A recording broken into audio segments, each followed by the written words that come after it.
Thank you very much. Chairman Royce, Ranking Member Engel, distinguished members.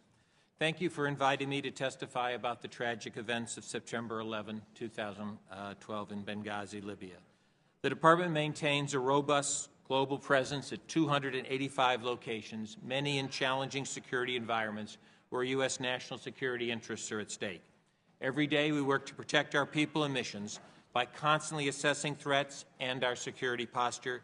In all the discussions on overseas security over the past year, one strong point of agreement is that America needs to have a robust presence abroad to advance our national security interests, even in dangerous places.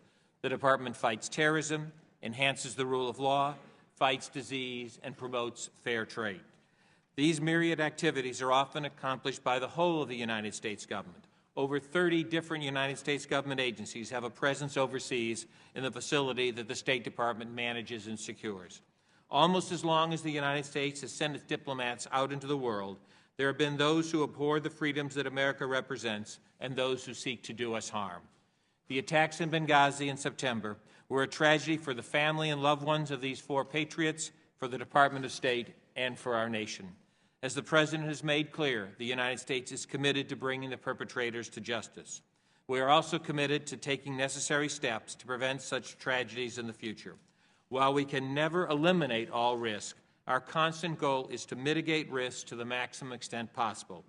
As described in my written statement, the Department mitigates risk in large part through two major security programs: physical security upgrades and construction of new facilities by the Bureau of Overseas Buildings Operations, and technical, physical, and procedural security programs implemented by the Bureau of Diplomatic Security.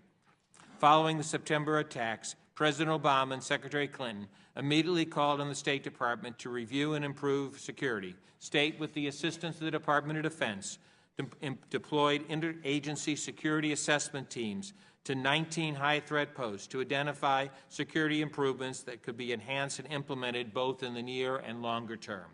Per statute, an Independent Accountability Review Board was convened. On December 19, 2012, the ARB presented its findings and 29 recommendations to the Secretary of State.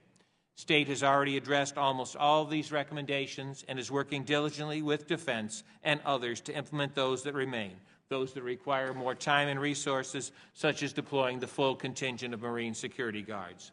Of note, the Department has already created a Deputy Assistant Secretary for High-Threat Post who is responsible for focusing attention on those particular locations, ensured all high-threat posts have adequate life safety equipment, designed an intensive 10-week Arabic alert language course specifically for personnel in the security field that will begin next month.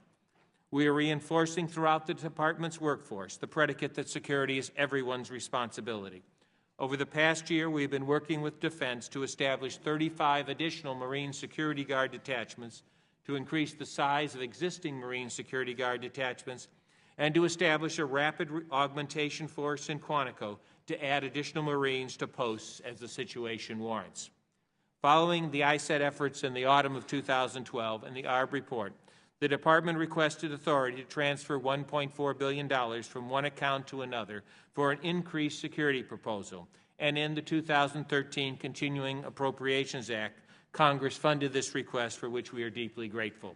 These funds are being used to provide facilities for the additional Marine Guard detachments, as well as for embassy construction and security renovations. We have also began the recruitment of 151 additional diplomatic security personnel, and 113 have already been hired. We have made implementing the recommendations of the ARB a priority so that we can better prevent similar tragedies in the future. That's where we are focused at the State Department, and I know this is your priority as well. The unfortunate fact is our diplomats and facilities abroad will face attacks again, as they just did last week in Herat, Afghanistan. Since the tragic attacks in Benghazi, the tempo of threats and attacks against us has not diminished. We will do everything we can to deter and mitigate the effectiveness of any attack, but we will not, even with the most willing and capable governments as our partners, ever stop terrorists or extremists from mounting attacks against us in all cases. And we must continue to operate in places where host governments may not always be as willing or capable of fully defending us as we would wish. The risks to the United States as a nation, however, are greater if we withdraw than the risks that the brave U.S. diplomatic, development, and military personnel on the front lines of our foreign diplomacy efforts face. I appreciate that there is interest in Benghazi, from security to ARB implementation to accountability. And I'm here today to answer your questions. Thank you very much, Mr. Chairman.